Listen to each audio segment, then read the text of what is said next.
Nos encontramos ya en la última sesión de esta capacitación y me da mucho gusto presentarles en esta ocasión a la licenciada Luz Beatriz Rosales Esteva, titular del INDESOL, que nos dará unas palabras de bienvenida. Hola a todas y a todos. Me da mucho gusto tener unas palabras con ustedes a través de este medio tan novedoso, pero que se ha convertido en nuestro medio de comunicación. Ahora sí que 20 horas al día, yo creo. Pero me da mucho gusto todo lo que ha significado este ejercicio que hicimos desde Indesol, apoyados por maestros, por especialistas, por académicos, para trabajar esta estrategia de capacitación en línea dirigida a profesionistas del área de atención psicológica, legal y trabajo social. Buenas tardes a cada una y a cada uno de ustedes. De los 32 estados de la República que se han comprometido con un proceso de capacitación en línea durante el mes de abril y de mayo. Sabemos que para cada persona este proceso de aprender mediante el uso de la tecnología se ha convertido en un reto significativo y sobre todo el comenzar a brindar atención en línea para prevenir, disminuir y erradicar actos de violencia dirigidos hacia mujeres, niñas, niños y adolescentes de nuestro país. Desde el INDESOL asumimos nuestro compromiso mediante la agilización de trámites para la asignación de recursos derivados del PAIMEF o de los refugios, con la finalidad de que cada entidad pueda contar con el apoyo de la sociedad civil y dependencias de gobierno responsables para implementar acciones que erradiquen la violencia hacia las mujeres, sus hijas e hijos.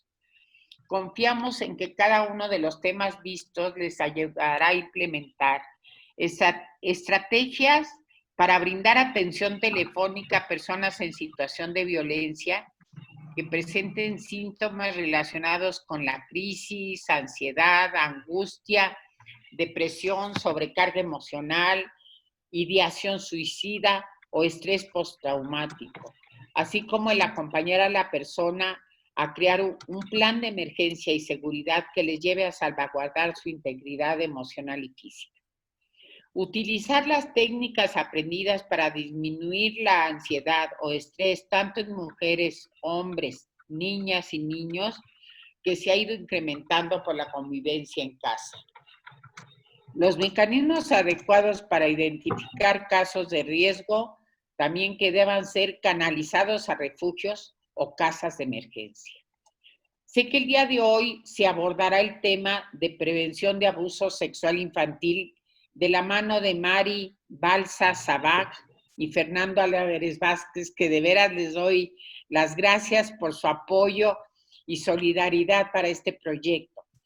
Son especialistas en el tema y quienes muestran su compromiso con las y los más desprotegidos en casa al brindarles hoy información correspondiente a indicadores de abuso sexual infantil, etapas de seducción, importancia de hablar con las niñas y niños sobre su cuerpo, sus partes privadas o íntimas, así como el aprender a transmitirles seguridad para ellas y ellos, para que puedan hablar sobre lo que les está ocurriendo.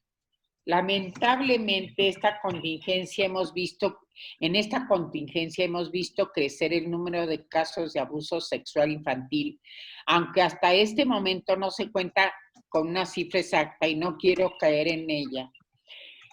Pero ha pasado en otros países y está pasando en el nuestro, justo porque es un tema que pocas veces es denunciado debido a la falta de información o acompañamiento a los madres y padres de familia.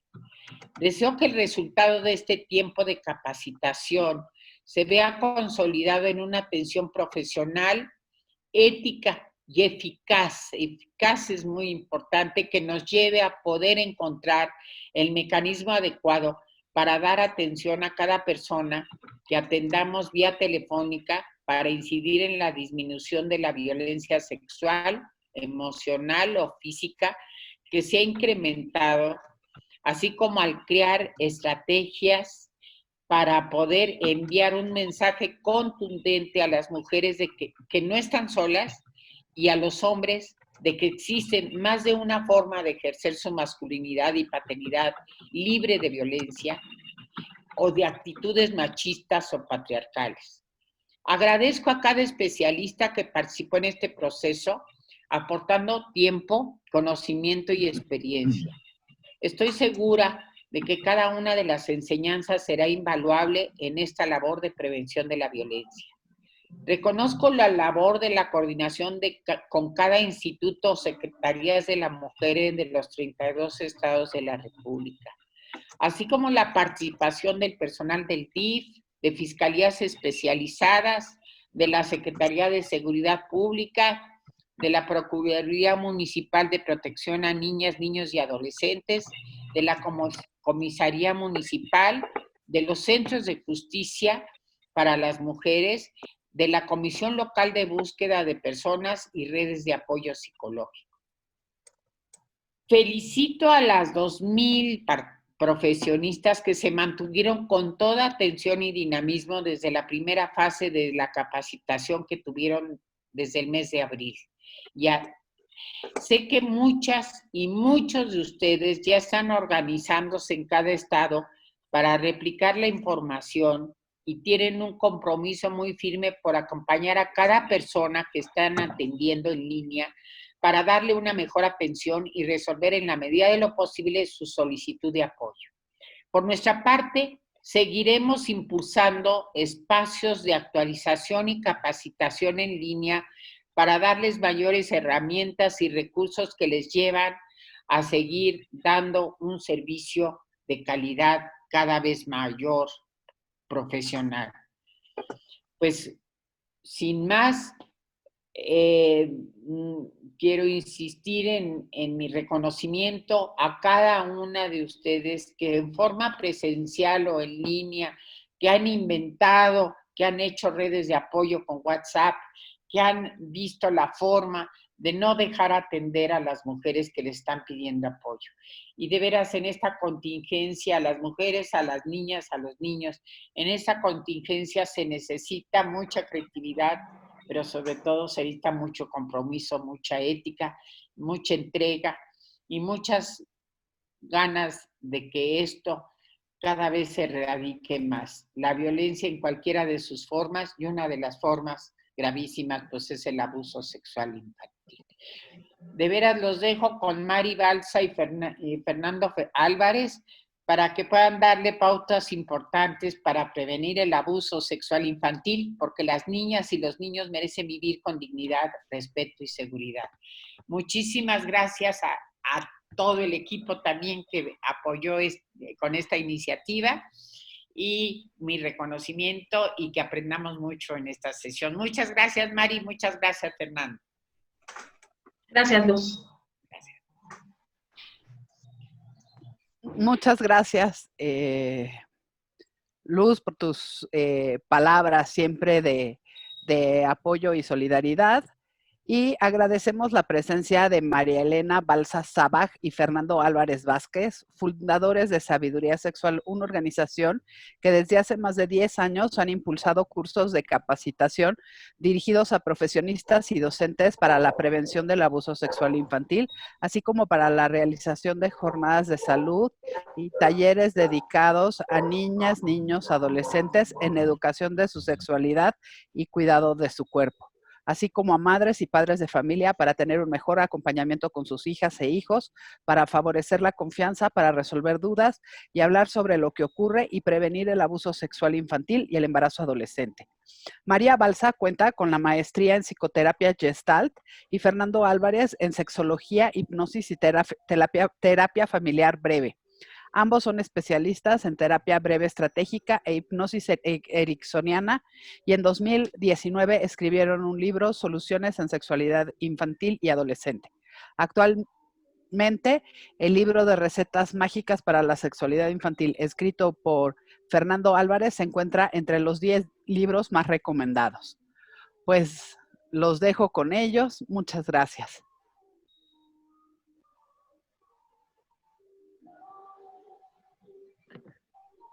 60% dice esta lámina. ¿Y qué representa ese 60%? Representa la cantidad en proporción, en porcentaje de dónde suceden los abusos sexuales. Y el 60% de los abusos sexuales hasta antes de la pandemia sucedían en casa.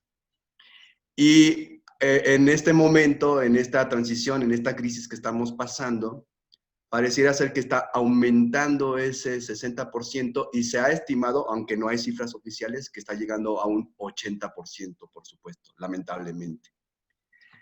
Por otra parte, tenemos aquí algunas cifras lamentables, impresionantes. Por ejemplo, aumentan feminicidios y abusos sexuales durante la pandemia. O, ¿qué me dicen de esta otra? 266 denuncias por abuso sexual para marzo. Y ese número se elevó. Primero en enero era 266 denuncias y para marzo 427. Lo cual estamos diciendo un aumento del 60%. 7% es una cifra baja. ¿Pero a qué se refiere este 7%? Solamente el 7% dice UNICEF, los niños rompen el secreto. Los niños y las niñas rompen el secreto cuando están viviendo abuso sexual. De hecho, incluso las investigaciones que se realizan tienen que ver justamente con personas adultas que vivieron abuso sexual y que finalmente en la psicoterapia o en procesos grupales lo van abriendo y de ahí se va haciendo la estadística. En realidad el 7% es un porcentaje muy pequeño a comparación de toda la cantidad de abusos sexuales que existen en niños y en niñas. ¿Pero por qué sucede esto? Sucede porque finalmente estamos viviendo en una sociedad adultocéntrica. No le damos voz a los niños y a las niñas, no les creemos. ¿Y qué pasa cuando un niño o una niña rompe el secreto? Inmediatamente viene toda una serie de mensajes, ¿no?, por parte del grupo social inmediato, que es la familia, y que terminan no creyéndole. Y por lo tanto, muchos pequeñitos incluso se retractan a aquello que en algún momento, con mucho trabajo, decidieron romper el secreto. Ya nos presentaron, somos Mari Balsa y Fer Álvarez, y somos codirectores de Sabiduría Sexual, ambos psicoterapeutas y sexólogos, y justo les queremos compartir esta presentación, esta capacitación, prevención y detección del abuso sexual. ¿Cuál es el objetivo de esta capacitación? El objetivo es que los participantes y las participantes tengan herramientas para prevenir e identificar los indicadores del abuso sexual infantil en el ámbito psicológico. El temario, ¿qué sí vamos a ver en este temario? Primer punto, definición de lo que es abuso sexual infantil. Segundo punto, fases del abuso sexual infantil. Tercer punto, indicadores del abuso sexual infantil. Cuarto punto, deconstrucción de los discursos de género que están alrededor de lo que es el abuso sexual infantil. Y quinto punto, primeros auxilios psicológicos. ¿Qué es lo que no vamos a ver? No vamos a ver temas o procesos legales, no somos abogados, tenemos ciertas nociones y ciertas cosas que hemos escuchado, pero tenemos hasta cierto punto esta restricción de no tener toda esta información, de hecho, incluso de estado por estado, ni tampoco procedimientos de tipo local. Primer punto, ¿cómo identificar si un niño o una niña está viviendo abuso sexual? Y justamente más adelante vamos a hablar sobre los indicadores. Pero esta es la pregunta principal que nos planteamos, ¿no? En general, la población en general, los que trabajamos con niños y niñas, las familias, ¿cómo identificar cuando un niño está viviendo abuso sexual? Y justo esta presentación va a dar respuesta a esto. ¿Qué es abuso sexual infantil? Dice aquí, es cualquier acto sexual de una persona más grande. Quiero aquí hacer una pausa. Cuando decimos más grande, decimos más grande desde la percepción del niño o de la niña. Con otro niño de 7 años, que uno de ellos vivió abuso sexual por parte de su compañerito y lo percibe más grande desde este uso y abuso de poder. O puede ser incluso un niño de 8 años que vivió a lo mejor cierta conducta abusiva por un niño de 7 años. Entonces estamos hablando de que desde la percepción, aunque a lo mejor tenga menor edad, a lo mejor que esté más bajito, pero implica para él una percepción de que tiene más poder por el uso y abuso del mismo. Y que tiene más conocimiento sobre un menor de edad, que haga uso de la fuerza física, moral, del engaño, de la seducción y de la manipulación. Si nos damos cuenta, en el imaginario social suponemos que el abuso sexual, primero, se da allá afuera. Y de repente nos imaginamos que llega el abusador, así como de sorpresa, y que agarra al niño a la fuerza y no sucede eso. Sí sucede, pero no es lo más común. Lo más común es que, como decíamos hace ratito, justo se da dentro de casa. Entonces, cuando se da dentro de casa, ¿cómo se da? Se da a través de la manipulación, a través del engaño, a través de esta relación que se va dando en el día a día, poco a poco. Y conforme se va dando esa relación de confianza, precisamente el abusador va preparando ese terreno, ¿para qué? Para abusar sexualmente del niño. Para satisfacer sus deseos sexuales, ya sea de manera directa o con tocamientos, acercamientos, manoseos, o de manera indirecta como exhibicionismo, exposición de material pornográfico, miradas lascivas, palabras con carga sexual. Entonces, si nos damos cuenta, no solo implica el contacto directo, también implica, por ejemplo, que los niños sean expuestos, por ejemplo, a pornografía, o que una persona más grande que él le enseñe su cuerpo. Imagínate un adulto a un pequeñito. Ajá. De hecho, incluso, por ejemplo, estaba yo recordando un hermano que era adolescente que le enseñó hentai. Para aquellos que no sepan qué es hentai, hentai es un cómic, es un manga japonés y que la temática principal es una temática sexual, pornográfica, y muchas veces el hentai, la mayoría de las veces, implica violencia. Entonces, este hermano mayor, que era adolescente, se lo enseñó a su hermanito de 5 años, pues pensando que era un dibujo animado, que era una caricatura, y ya, ¿no? Pensó que no había como gran implicación. Sin embargo, cuando el niño observa esto, automáticamente tiene pensamientos recurrentes, que justamente son algunos de los indicadores de abuso sexual. Entonces tiene pensamientos recurrentes, cosa que no puede asimilar y acomodar. Y eso le cuesta mucho trabajo al pequeñito, por supuesto, y es un indicador de abuso sexual. Entonces, en ese sentido, el adolescente está ejerciendo un poder a través de la exhibición de un material que no correspondía con su edad. Siempre les digo a los papás y mamás, es como si de repente a un bebé le diéramos pozole para comer. Es algo que no puede asimilar. Por eso es que es importante conocer el desarrollo psicosexual de los niños y las niñas.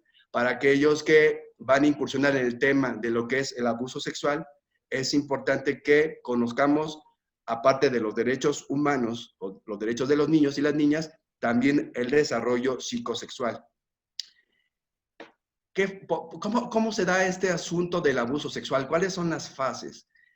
Por supuesto, está esta fase en donde empezamos con ese secreto. Si hay algo que mantiene justamente la violencia, hablando de cualquier tipo de violencia, pero particularmente el abuso sexual, es el secreto, es guardar el secreto.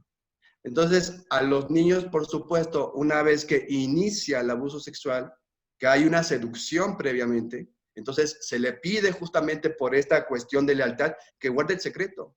Porque regularmente, por cierto, es importante decirles, en primer lugar, los abusadores sexuales dentro de los espacios familiares son padrastros, puede ser tíos, abuelos, papás, y así nos vamos.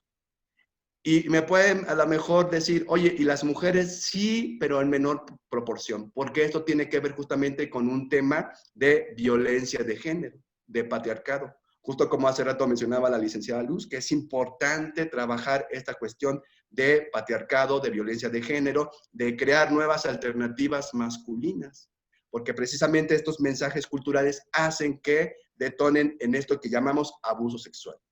Después viene la desprotección, por supuesto, porque al final de cuentas este secreto hace que estos pequeñitos se sientan aislados. No hay manera de romperlo, primero porque puede ser por amenaza, pero también puede ser, decía yo hace rato, por lealtad, en el sentido de que de repente estos abusadores dicen, es que si tú lo dices, me van a meter a la cárcel. o este es nuestro secreto, ¿no?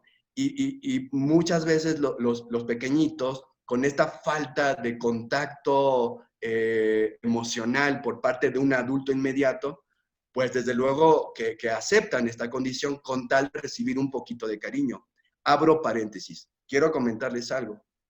Si hay algo de lo que los pequeñitos, bebecitos, no pueden vivir, aparte de comer, por supuesto, es que no sean cargados en brazos. No sé si me explique esto que estoy comentando y lo voy a relacionar con el abuso sexual. Los pequeñitos necesitan para sobrevivir ese contacto físico y que alguien los mime, ¿no? Los cargue, los apapache. Esto es una nutrición emocional, pero también física. Entonces, cuando un niño o una niña está carente de ese contacto afectivo, pues desde luego que se va a mostrar vulnerable. Y ante cualquier contacto de una persona abusiva, pues finalmente entonces termina accediendo precisamente a estos contactos, porque el niño lo que busca es afecto, no busca un contacto sexual. Por eso estamos en la parte de la desprotección. Atrapamiento y acomodación. Claro, cuando el pequeñito ya se da cuenta de que esta no es una cuestión saludable, lo que tiene que hacer es acomodarse, ¿no? Asimilar a nivel mental, a nivel psicológico, que esta situación la va a seguir viviendo, ¿no? Y es una manera de sobrevivir. Por eso es que no rompe, vamos, como el secreto. Después viene la revelación tardía, pero justo lo que les comentaba hace rato, como estamos en una sociedad adultocéntrica, ¿no? Y veíamos hace rato que solamente el 7% de los niños rompen el secreto, por todo lo que hay alrededor y todo lo que han escuchado los niños, a los niños no se les cree, les decimos mentirosos.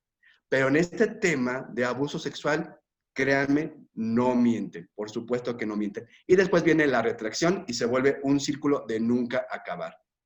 Dice Intevi que existen 3 elementos importantes para determinar el abuso sexual. La presencia de una diferencia de poder. Es decir, puede ser por una cuestión de conocimiento, como es el segundo punto, ¿sí? O una cuestión de edad. Pero entonces hay un poder que se impone. Hay una diferencia de conocimientos. La persona que abusa sexualmente tiene más conocimiento, tiene más experiencia, ya sea que lo haya vivido en carne propia, que puede ser un adulto, o que lo haya vivido a través, o lo haya visto más bien, a través a lo mejor de alguna película, algún otro estímulo. Y hablando de adolescentes, por supuesto.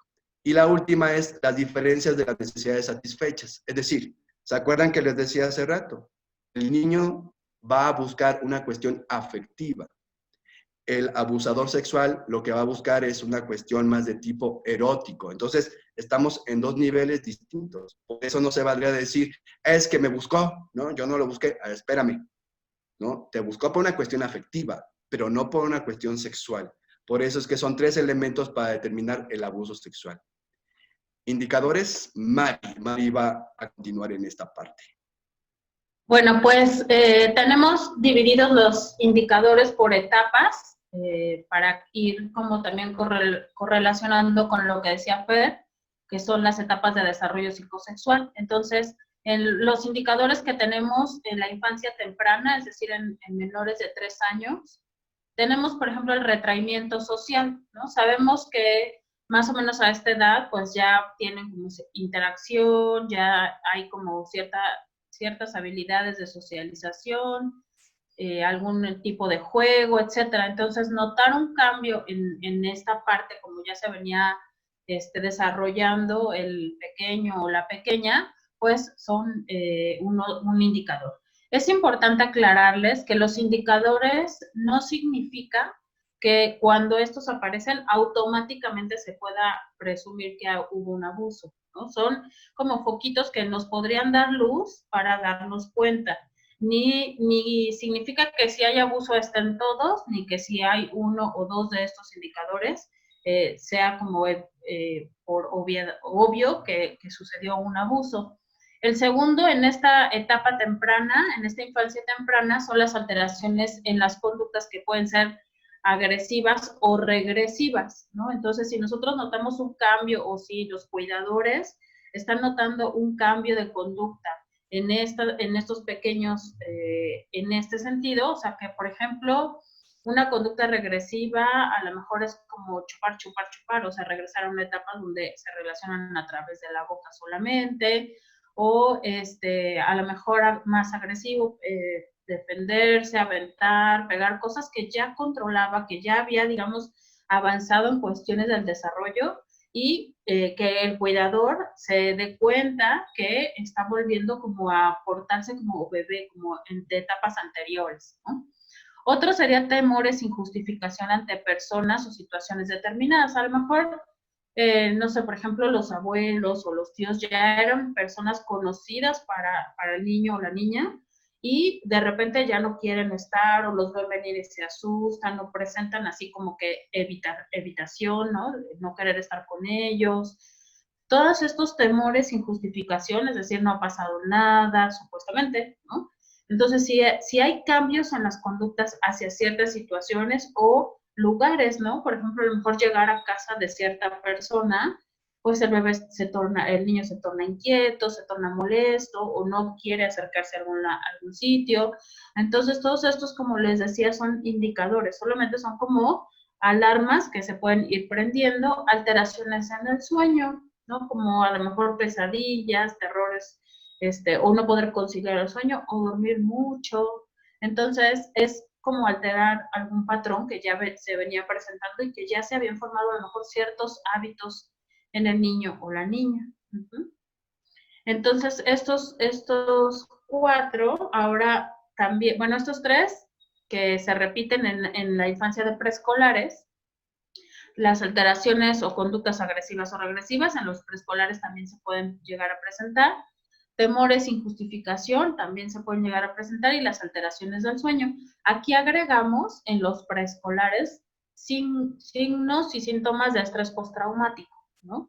Entonces, situaciones que están catalogadas a lo mejor, por ejemplo, como el soñar, o como situaciones físicas, ¿no? También hiperactividad, o por ejemplo, a lo mejor si ya controlaba esfínteres, a lo mejor aquí ya no, o sea, como volver a situaciones anteriores, ¿no?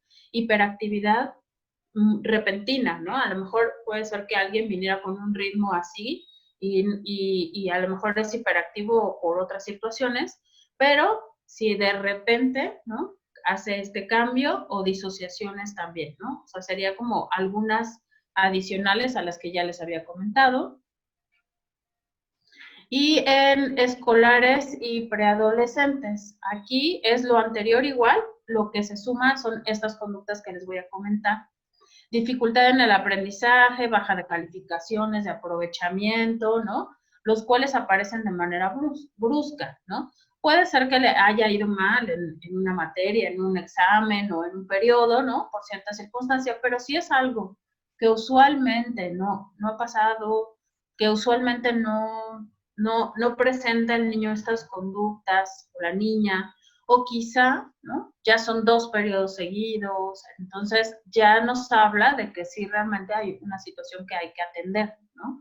La tendencia a permanecer en la escuela, por ejemplo, si decía Fer al principio las cifras que compartíamos, ¿no? Que muchos de los, o la mayoría de los abusos sexuales suceden dentro del ámbito familiar. Entonces, pues, ¿cuál es mi lugar seguro? La escuela, ¿no? Prefiero quedarme aquí, prefiero convivir con las maestras, con los compañeros, que estar en mi lugar donde a lo mejor para mí es un sitio inseguro, ¿no? Retraimiento muy marcado, o por el contrario, hostilidad, agresividad con amigos y compañeros. O sea, tal vez me siento tan vulnerable que ya no sé quién pueda agredirme o lastimarme, o estos sentimientos no quiero como compartirlos, estoy en mi mundo, entonces prefiero no socializar, ¿no? Entonces me voy como ensimismando, y tal vez ya no tengo ganas como de socializar, muy marcado, ¿no? No, a lo mejor si hablamos igual de un niña que venía siendo a lo mejor poco sociable, ¿no? Más en otros ambientes se movía, pues entonces no quiere decir que porque no es sociable, ¿no? Haya algún alarma de abuso sexual, simplemente si ya era sociable y de repente cambia, ¿no? Es como el cambio brusco lo que nos daría el indicador. Conflictos hacia la autoridad marcada, desconfianza hacia adultos significativos, ¿no? Aquí pues muchas veces ya dicen, ay, no quiero ir a casa de tal persona o del tío tal, o ya no me quiero llevar con el primo tal, ¿no? O primos o gente cercana, amigos de la familia, como dice Fer, como se fueron ganando la confianza en esta etapa de seducción, pues no es como tan marcado, pero el que si es marcado repentinamente no quieran estar, no quieran acudir, entonces sí también es un signito de alarma, ¿no? Pequeños robos, pseudoinmadurez, nos referimos a pseudoinmadurez, por ejemplo, cuando, y en consulta privada tuve un caso similar a este que les quiero contar, es como, yo quiero proteger a mi hermano, ¿no? Estoy tal vez viviendo abuso y protejo a mi hermano, entonces digo, pues me voy a aguantar para que a mi hermano no le pase, ¿no? Como para protegerlo a él que está más pequeño. Entonces es como estas condiciones que se van formando, igual les comento, ¿no? Así tuve un caso donde la mujer abusada, la niña, se aguantaba para que a la hermana no se lo hicieran. En su fantasía, ella decía, es que si yo no me dejo, o si yo peleo, o si yo lo acuso, entonces va a tratar de hacérselo a mi hermano, ¿no?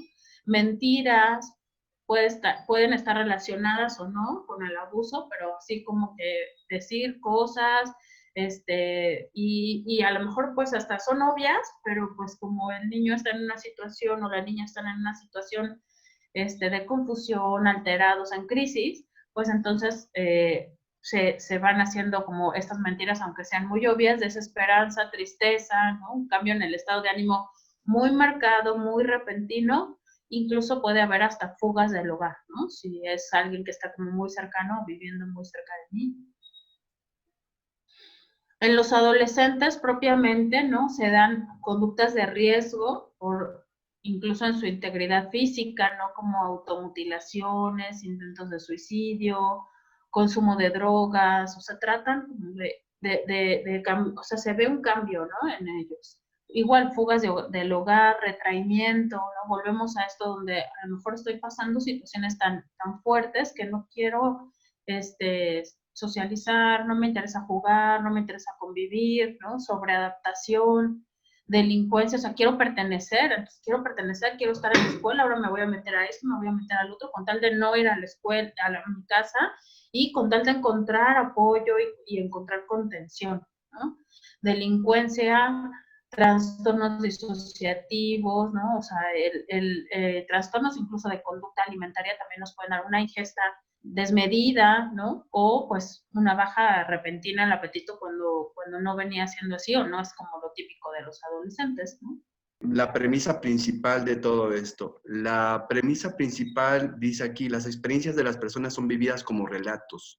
A través de esto, las personas van a interpretar sus actos y les van a atribuir un significado particular. Entonces, en este sentido, cuando estamos hablando justamente de abuso sexual, cada una de las personas están viviéndolo desde su propia historia y se van construyendo a través de esa experiencia. Esto tiene mucho que ver con la terapia narrativa, es decir, las narraciones que nos hacemos a partir de esas experiencias. Imaginemos, ¿no?, que de repente hay personas que vivieron abuso sexual y que justo, ¿no?, desde esta vivencia se van relacionando, ¿no?, con los demás, con los otros, a partir justamente de relaciones abusivas, es decir, van repitiendo, vamos, como esta sensación de abuso, esas experiencias de abusos, y los patrones se van repitiendo una y otra vez en relaciones de trabajo, en relaciones de pareja, en fin. El punto principal de esto es empezar de alguna manera a romper justo ese tipo de experiencias en donde haya una deconstrucción de esos mensajes, porque justo esos mensajes derivaron a partir de la carga emocional, toda la culpa que los abusadores transmitieron justamente a estos pequeñitos. Sentir vergüenza, por ejemplo, decirle, tú me provocaste. Si la violaron es porque lo estaba buscando, ¿no? Son mensajes, discursos desde el patriarcado. O, por ejemplo, esta cuestión de separación, ¿no? De separarlos de los demás. Todos los padres lo hacen. Este es nuestro secreto. Y entonces se crea una separación en donde los niños y las niñas no saben cómo salirse de esta trampa. Un niño o una niña cuya referencia es el papá, que de alguna manera es su mundo, pues no tiene una referencia externa que le diga, oye, pues esto no es adecuado, no es adecuado. Entonces, y cuando lo descubre, el pequeño entonces lo que siente más bien es culpabilidad. O sea, no siente que el otro tuvo la culpa. Él siente que tuvo culpa o que tuvo responsabilidad justamente en esa experiencia. Entonces, de ahí es bien interesante empezar a romper esos discursos. Eso que comentaba yo hace rato. Otra, hacer como responsable de lo que suceda a los demás. Por ejemplo, si lo cuentas a tu madre, podría sufrir un colapso. Si te niegas, lo haré con tu hermana. Entonces, ¿se acuerdan lo que decía Mari hace rato? Hay una hiperresponsabilidad por parte de estos pequeños. De hecho, muchos de estos pequeños lo que hacen justamente para sobrevivir es parentificar. ¿Qué significa parentificar? Es cuando un niño o un adolescente asume un rol parental que no le corresponde y que lo que hace es un mecanismo que hace para proteger, por ejemplo, a la familia o a sus hermanitos para que a ellos no les suceda. Y por supuesto, los medios que utilizan estas personas es el miedo, el pánico. Algo muy interesante que justo aplico siempre en la primera sesión con mis pacientitos y pacientitas que vivieron abuso sexual, es decirles, y es algo interesante porque muchas veces nadie se los había dicho. Y puede ser una intervención muy trivial, pero de verdad tiene una efectividad impresionante. Es decirles, tú no tuviste la culpa. Tú no tuviste la responsabilidad. Siempre la culpa la tuvo la persona más grande que te hizo eso. Y es interesante cuando nosotros mandamos este mensaje y que más adelante el pequeñito a través de los dibujos terapéuticos se van deconstruyendo, vamos deconstruyendo todo este discurso que le metieron y empieza justamente a verbalizar y a estar de acuerdo con esto que en la primera sesión se puso en la mesa. Entonces, en ese sentido, de verdad, cada palabra, cada intervención que nosotras o nosotros como terapeutas hagamos a los pequeñitos, de verdad tiene un impacto impresionante, un impacto fundamental. Justo uno de las temáticas principales de por qué se da este abuso sexual dentro de nuestra sociedad es justamente por esta masculinidad tóxica. Me da mucho gusto que hoy día cada vez haya más participación de hombres haciendo círculos de hombres.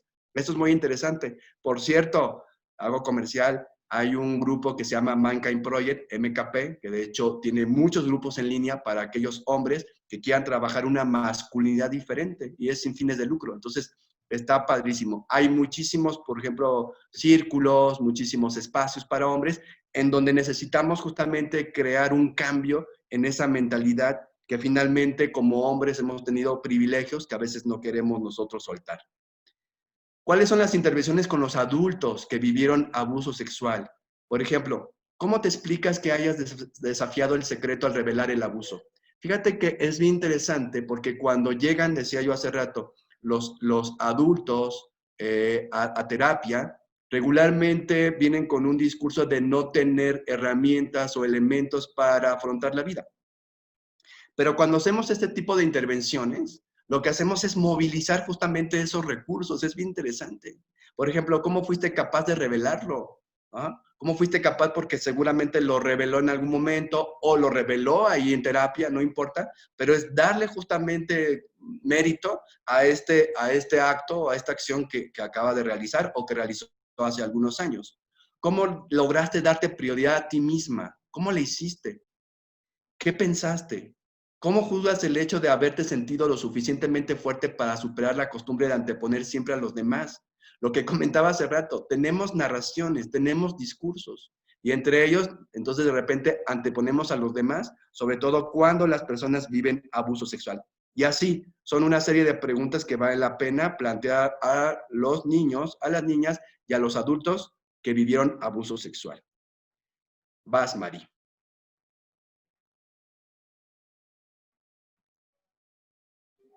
Es muy importante esta situación que vamos a compartir ahora con ustedes, que son los primeros auxilios psicológicos, ¿no? Sabiendo que de momento ustedes pueden recibir llamadas o estar en una situación en donde se revele que sí está sucediendo un abuso, ¿no? Entonces, lo más importante con los niños es importantísimo creerles, pero muy importante.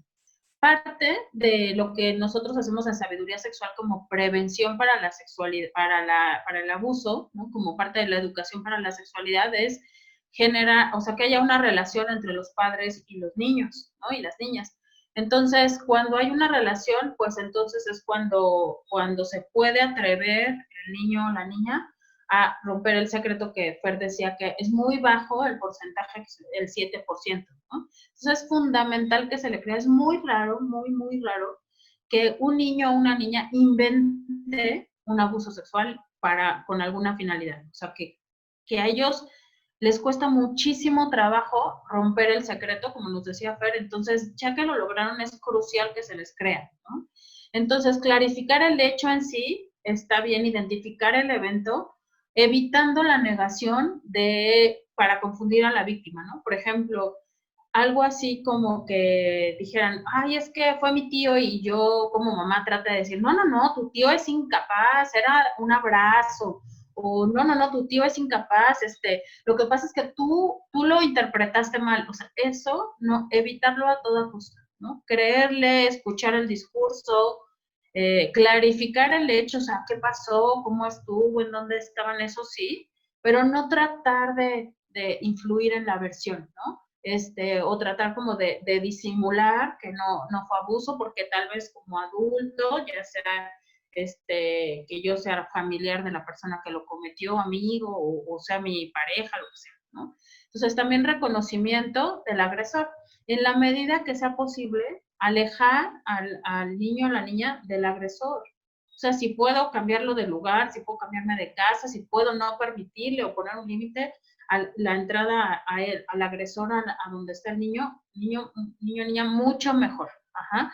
Que evite el contacto con el agresor. O sea, esas son como las medidas de cuando en el momento se descubre el abuso, ¿no? ¿Me puedes cambiar, Fer?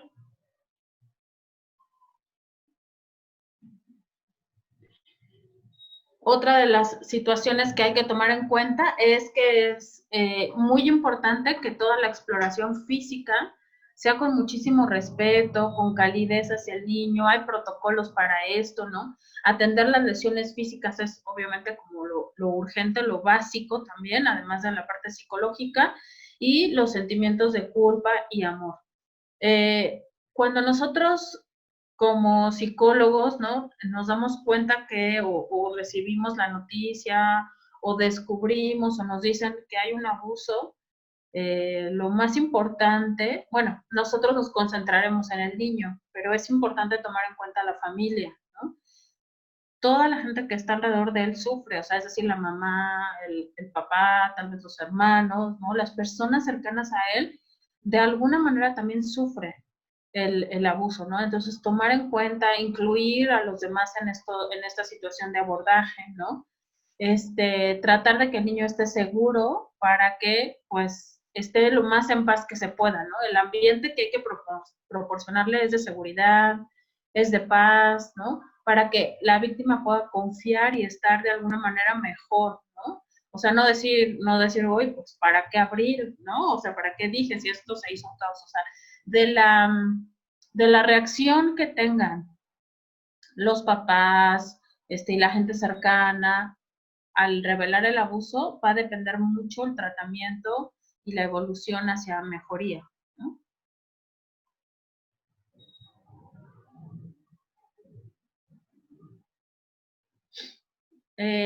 Continúo con, rara vez el niño miente, lo que les decía al principio, ¿no? Esto es, la incredulidad aumenta el problema. El que yo no le crea, el que yo diga, no, claro que no, o sea, tú estás inventando esto, quieres llamar la atención, ¿no? Tuve una paciente a la que le decían, es que tú quieres llamar la atención, por eso estás inventando esto. Entonces, no, o sea, siempre hay que darle credibilidad, ¿no? bajo ninguna circunstancia considerar que la víctima es culpable, nunca mencionarlo, ¿no? O sea, pero si yo te dije que no te dejaras tocar, pero ¿por qué te fuiste ahí? Te dije que no te metieras a la recámara, te dije que te mantuvieras en la sala o en el patio, ¿por qué le dijiste que sí? ¿Por qué fuiste? ¿Por qué no me dijiste antes, no? Todos estos cuestionamientos que además, si lo pensamos bien, pues realmente no tienen razón de ser, ya sucedió, ¿no? O sea, es como desde la desesperación muchas veces de los papás o de los cuidadores, ¿no? El niño se puede sentir en conflicto en relación al agresor, ¿no? Porque, como decía Fer, o sea, toda esta etapa, ¿no? Toda esta etapa de seducción, toda esta etapa de engancharlo, generalmente es alguien pues que me dio, ¿no? Quiero ponerlo entre comillas, cariño, me dio afecto, entonces, al mismo tiempo que me dio y me dio satisfacción hacia una necesidad afectiva, pues también me lastimó de otra forma, y entonces yo estoy como ambivalente hacia esa persona, ¿no? Palabras que denigren o confundan a la víctima, ¿no? Por ejemplo, ay, es que ya es un niño violado, o ya perdió la inocencia, ¿no? O sea, todos estos estigmas de que muchas veces, pues, no digo que lo hagamos con toda la intención, pero justamente sin la intención obtenemos los peores resultados al poner estas etiquetas y esos estigmas, ¿no? Entonces, evitar lo más que se pueda este tipo de etiquetas hacia el niño, ¿no? Y pues recordar que los niños fueron envueltos en mentiras, fueron engañados por un adulto, ¿no? Entonces, pues difícilmente a lo mejor va a tener como mucha confianza o se va a abrir rápidamente. Los niños, cuando damos prevención de abuso, muchos de los niños, como en su fantasía, van a pelear contra el abusador, ¿no? Ellos mismos dicen, pues le pegaría en la cara o en el estómago y sacaría mi bat, ¿no? Pero bueno, bajo esta idea de que es seducción y o sea, los atrapan y esto, pues es difícil, ¿no? Es difícil. Entonces, los niños contra esta situación de desproporcionada que tiene el poder el otro, ¿no? Decía Fer, en el mismo, en la misma definición del abuso, está que la otra persona, el abusador, tiene poder sobre el niño. Entonces, está en total desventaja, está totalmente desvalido y realmente no tiene herramientas para luchar, ¿no? Ni verbales, ni emocionales, ni físicas, ¿no? O sea, es desproporcionado el poder. Y es muy difícil dar el primer paso, ¿no? Por ello es importante que se les apoye, o sea, cuando ellos revelen el secreto, apoyarlos psicológicamente, médicamente, ¿no? Afectivamente, no estigmatizarlos, todo esto que les he compartido ahorita como primeros auxilios.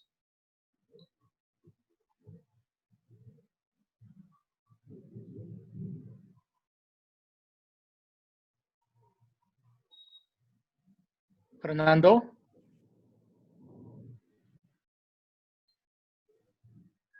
Sí. Nada más, digo, antes de que se vaya más a la última ronda de preguntas, comentaban que si podrías dar el nombre del círculo. Ya hablaste, repetir el nombre del círculo cuando estabas hablando de masculinidades. Sí, ¿Vale? claro Gracias. que sí. Se llama MKP o Mankind Project. De hecho, si gustan, pueden entrar a la página de Facebook de Sabiduría Sexual y ahí tenemos ya colgado el anuncio del siguiente grupo que se va a presentar el próximo lunes. Iniciamos justo el próximo lunes con un círculo de hombres para trabajar justamente estas nuevas masculinidades o estas nuevas formas de ser hombre. Ok, entonces vamos sé que no me alcanzan a ver, pero bueno, ahí me ven con mi gorrita y mi playera, y bueno, estoy siendo yo el mismo, solo en foto. Entonces, vamos a proyectarles un video, y después de ese video, por favor, vamos a hacer un pequeño ejercicio bien bonito sobre temas de infancia. Entonces, pongamos mucha atención.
Ok, entonces, quiero que en este momento te voy a pedir que te pongas lo más cómodo o cómodamente posible que puedas.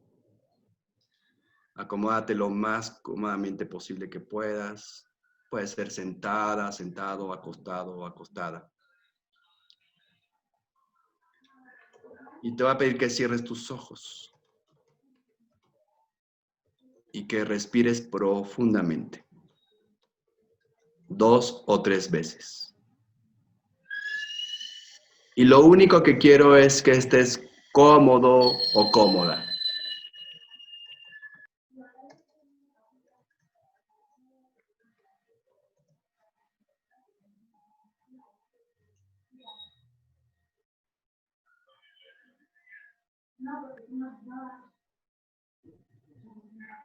Concéntrate en tu respiración. Y cómo el aire entra y sale en tu cuerpo. Cómo el aire entra fresco y sale tibio. Y cada respiración permite que esta relajación se extienda poco a poco por todo tu cuerpo y tu mente, relajando tus músculos. Escucha los sonidos que hay a tu alrededor. Mientras más los escuchas, más te relajas. Con cada respiración, permite lo que esa relajación te vaya primero relajando cada parte de tu cuerpo y de la mente que necesita relajarse más y más. Imagina que las tensiones y preocupaciones se fueron. En ese auto que a lo mejor escuchaste, en ese avión si es que lo escuchaste, o cualquier otro ruido que hayas escuchado, todas tus preocupaciones se fueron con él.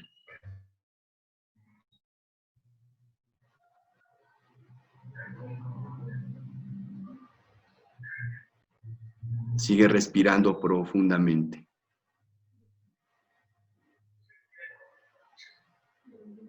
Dejando que la relajación en tu mente y en tu cuerpo se quede. Nada que hacer. Nada que pensar por un momento. Tan solo permitir que esa relajación se extienda por todo tu cuerpo y tu mente. Dejando que tu mente divague libremente. Que un pensamiento genere otro pensamiento. Que una idea genere otra idea. Divagando libremente en el espacio sideral. Quiero que puedas ver, que puedas visualizar, que puedas imaginar o sentir una alfombra mágica a un lado de ti. Observa el hermoso color, la textura, el diseño de esa hermosa alfombra mágica. Quiero que puedas subirte a ella. Adelante. Siempre como se empieza a elevar. Es una alfombra segura y mágica. Y es tu alfombra mágica. Eso es correcto. Muy bien. Observa cómo nos elevamos. Y siente la ligereza, observa las copas de los árboles abajo, la sensación de flotar. El aire acariciando tu rostro y tu pelo. Y ver las cosas abajo tan pequeñas. Así de pequeño uno puede ver cualquier problema cuando se eleva en un crecimiento personal y espiritual. Observa allá.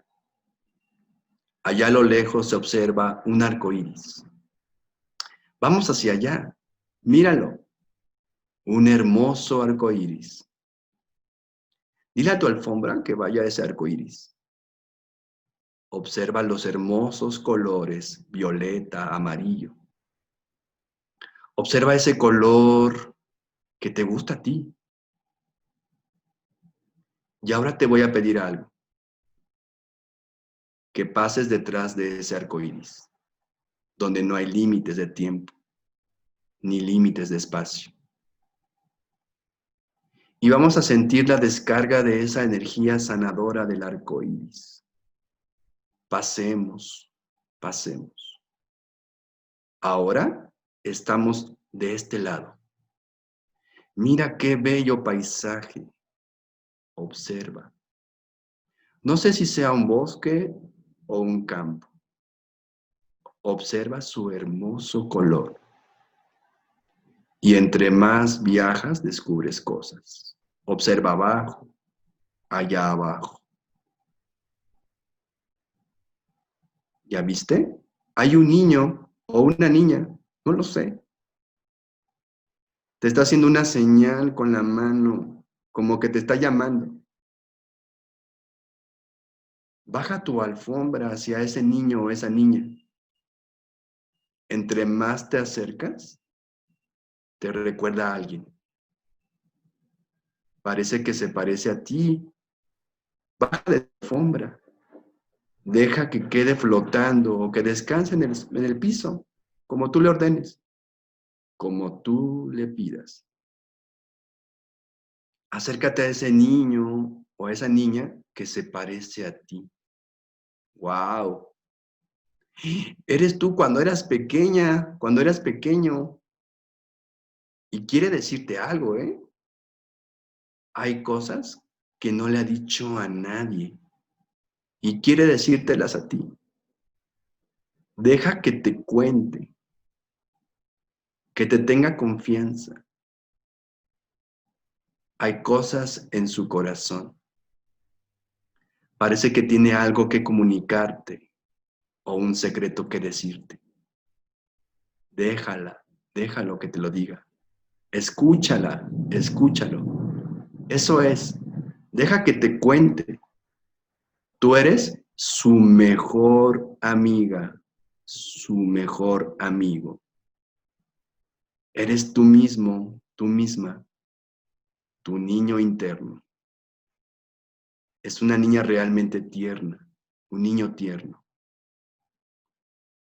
Dile que si tiene más cosas que decirte, todo.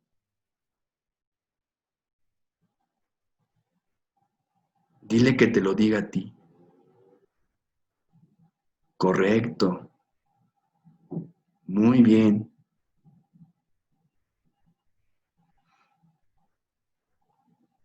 Cuando ya hayas terminado de decirle todo y que él también te haya dicho todo,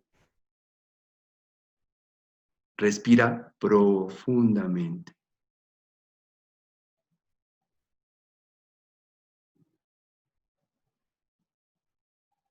Muy bien, correcto.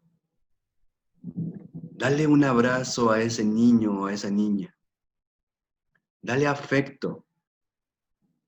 Exprésale que lo quieres, que la quieres. Hazle sentir seguro o segura, con confianza. ¿Sabes qué? Dile, te quiero. O aún mejor, te amo. Eso es muy bien. Ahora, quiero que te despidas de ese niño o de esa niña. Despídete. No, no, no, espera un momento, espera un momento. Quizás, no sé tú, pero quizás te gustaría darle una vuelta en tu alfombra. ¿Cómo ves? A lo mejor sí. Invítala, invítalo. Llévalo a dar una vuelta. Eso es. Sentadito contigo. ¿Cómo ves? Ya están los dos arriba de la alfombra, ¿verdad? Ahora la alfombra se eleva. Se eleva. Que vea las cosas desde arriba. Las cosas se ven más diminutas, insignificantes, más bellas desde arriba. ¡Wow! Mira cómo se ve contenta, contento. Tú estás bien contento con él o con ella. ¿No es así? Recuerda que la alfombra es mágica. Y dile que pida algo que le guste. Puede ser un cono de nieve, un carrito, una muñeca, un robot. Cualquier cosa que él o ella quiera. Correcto. Algo que le guste. Muy bien. Ahora, baja. Despacio. Que disfrute. Ok. Que baje. Wow, se ve diferente. Puedo ver más iluminado su rostro. ¿Sabes qué? Dile que volverás en otra ocasión a seguir platicando con él o con ella. Ok. Ahora sí nos vamos en la alfombra. Arriba, arriba. Observa cómo te dice adiós desde abajo. Dile tú también adiós. Rumbo al arco iris. Y pasa el arco iris. Hermoso color. Hermosos colores. Pasa de este lado. Siente el aire fresco, flotando. El color de tu alfombra. Y desde arriba se ven las cosas diferentes, muy diferentes. Baja de tu alfombra. Te deja en tierra firme. Y tu alfombra va a desaparecer. Pero volverá cuando tú lo necesites y estarás lista o listo ahí para transportarte cuando tú quieras del otro lado del arco iris. Para hablar con ese niño o con esa niña y nutrirlo con tu amor. Y ahora puedes tomarte el tiempo que tú quieras para abrir tus ojos y estar completamente despierta, despierto, trayendo eso contigo.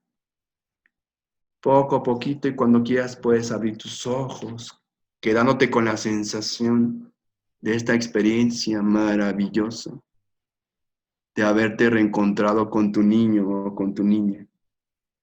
Y mientras te vas estirando, abriendo tus ojos, pregúntate a ti misma, a ti mismo, ¿cómo estás? ¿Cómo te sientes? ¿Qué es diferente? Poco a poquito. Vamos a dar unos segunditos para ir calculando que se vayan incorporando. Todos y todas. Poco a poquito.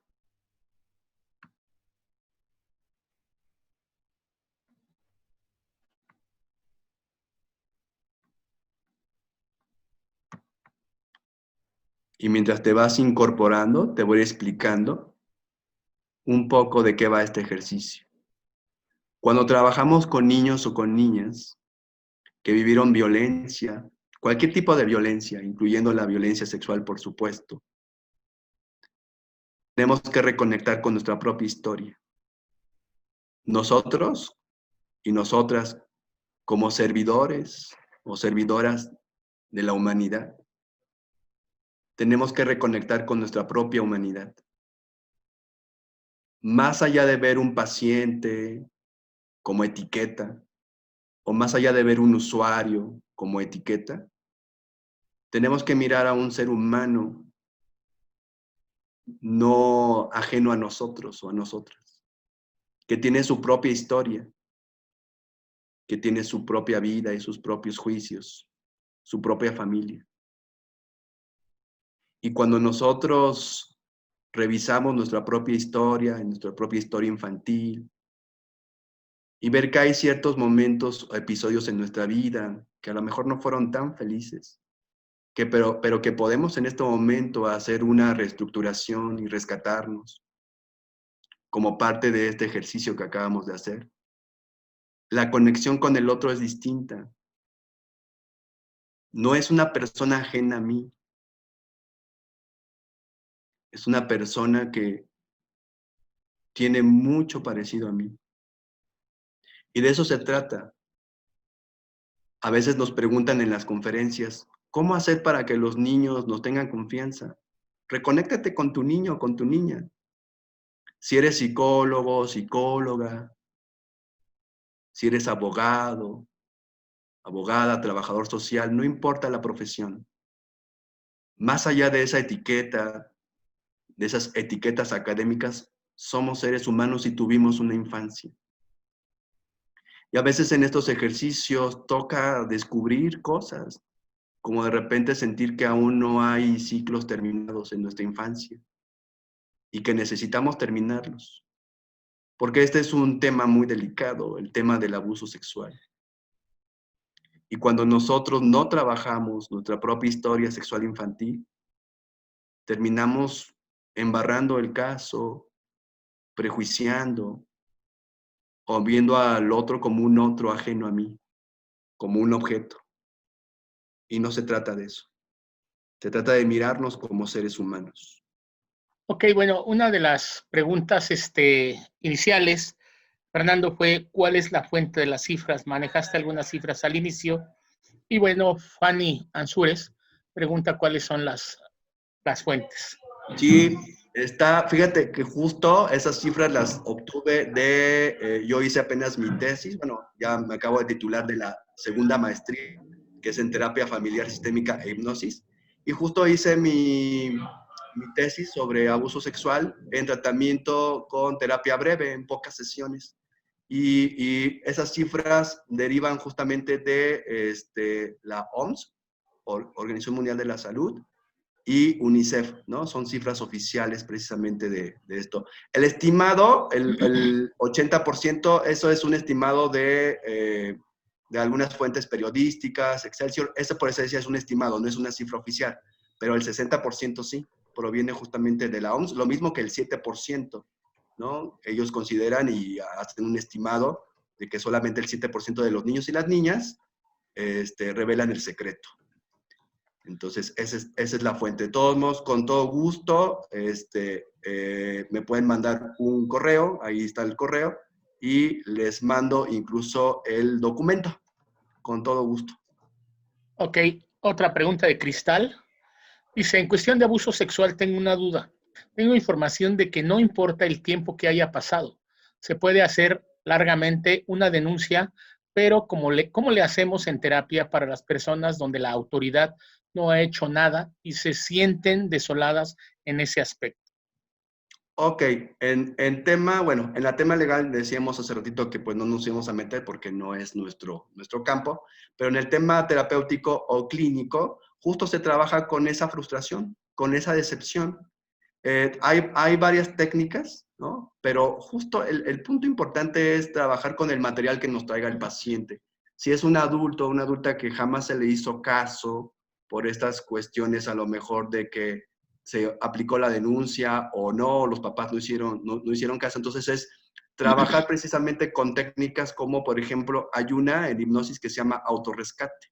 Es muy parecida a esta que acabamos de hacer de la alfombra mágica, solo que esta ya es más profunda, es más terapéutica, en donde es el propio adulto, el que va y rescata a través de trance hipnótico, se rescata a sí mismo cuando era pequeñito y crea una historia diferente. Vamos a ver, nosotros cuando trabajamos psicotrauma, trabajamos justamente con todos esos recuerdos y significados que como niños vivimos y que como adultos todavía tenemos presentes.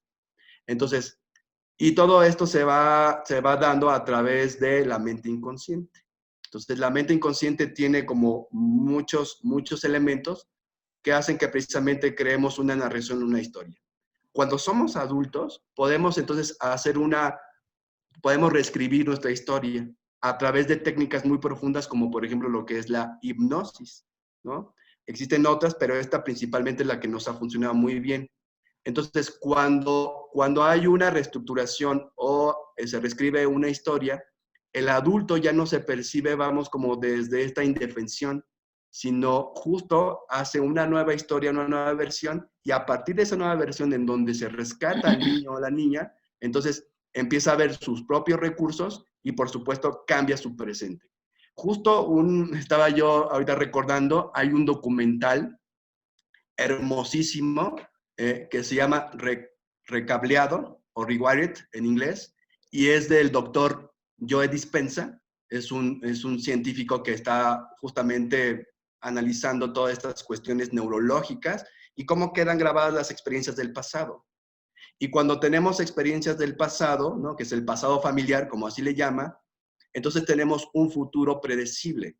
Entonces, lo que comentaba hace rato el punto es regresarnos hacia el pasado, de alguna manera reestructurar esa historia. No significa que se va a borrar, porque no se borra, porque nunca se le va a olvidar. Pero el punto es que encuentre nuevos significados para que tenga entonces un futuro más alentador. Entonces, justamente no tenemos manera de irnos a la máquina del tiempo para cambiar esa historia, pero sí tenemos la manera de mirar con otros ojos esa historia. Ok, otra pregunta nos dice, ¿podría explicar el tema de la pseudomadurez como indicador de abuso sexual? Sí, claro. ¿Es tu Mario o voy yo? Si quieres yo la contesto. Son estas conductas que presentan algunos niños, que incluso puse un ejemplo, ¿no? Como decir, si yo me defiendo o si yo, digamos, imaginariamente evito este abuso, a quien van a abusar es a mi hermano. Entonces, digamos que como si se hiciera un sacrificio, ¿no?, para evitar que al hermano o a la hermana le suceda el abuso en vez de a mí, ¿no? Es una fantasía, o sea, es pensar que si no me abusan a mí, van a abusar a alguien más. Y bueno, en el caso que yo tuve hace muchos años de una paciente que les decía, ¿no? Ella imaginariamente estaba protegiendo a su hermana y por eso no decía nada, por eso no revelaba el secreto, por eso no actuaba como para protegerla, y muchos años después se dieron cuenta que el abuso era hacia las dos, ¿no? Y las dos hicieron la misma fantasía y la misma conducta, ¿no? Entonces, es a nivel de fantasía, o sea, yo me sacrifico, por llamarlo así, por mis hermanos. No sé si con eso quede, o si Fer quieras agregar algo. Sí, me gustaría agregar que entonces estos pequeñitos adquieren ciertas obligaciones que no les corresponden. Por ejemplo, sobreproteger a sus hermanos o de repente hacerse cargo, por ejemplo, de un papá, o un papá o mamá que a lo mejor problemas de alcoholismo. Es lo que, no sé si en algún momento hayan escuchado esto que se llama parentificar.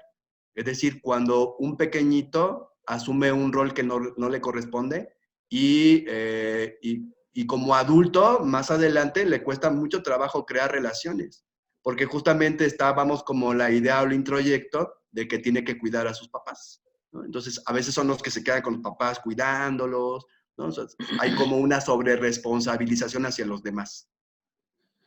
Acá otra pregunta de Juan y Ramos. Dice, tengo la información de que tiene que tener de diferencia de edad 4 años, aunque sean niños, y usted dice que no importa la diferencia de edad. Ay, qué buena pregunta. Me encantó esa pregunta. Sí.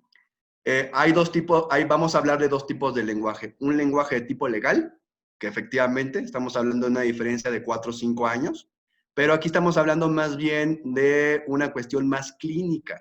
Es decir, cuando un pequeñito lo vivió como abuso sexual, independientemente de la cuestión legal, pero él lo vivió como un abuso sexual o hay indicadores de abuso sexual, no importa la diferencia de edad, porque justamente como una lámina proyectaba, lo importante es meternos a la subjetividad del niño, de la niña o de la familia en turno.